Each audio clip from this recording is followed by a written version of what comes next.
Thank you very much. It's really great to be with you today under these circumstances with the new university and its new name. It's the first university that I've ever had named after me, and it's about time.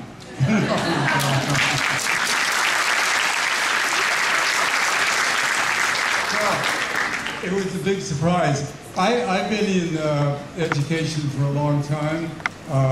As some of you know, I was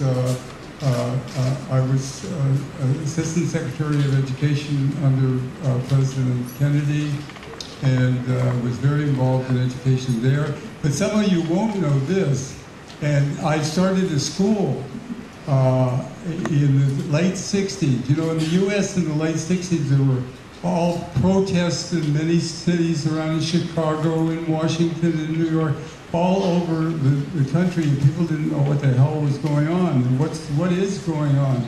And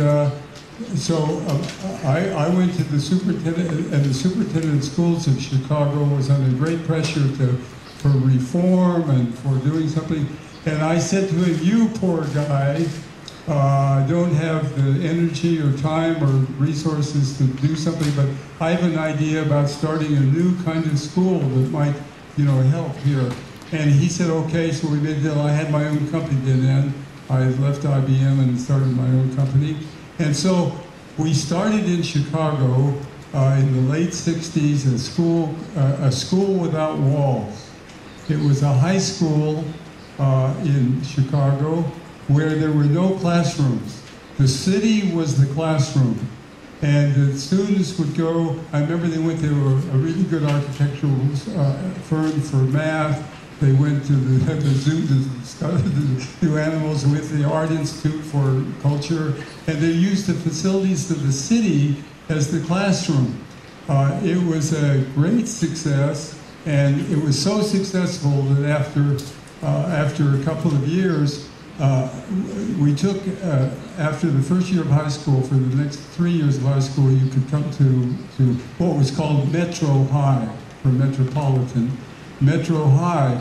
And it got so successful that they had to have lotteries in schools to see who would be able to go. Metro High School, the school without walls, lasted for 34 years. And by that time, I had long since left Chicago, but I was kept in touch with it. And I actually don't know why it finally faded away. Old age, maybe, I don't know. But in any case, that was just one of the exercises I had, and one of the most fulfilling and interesting educational experience I ever directed.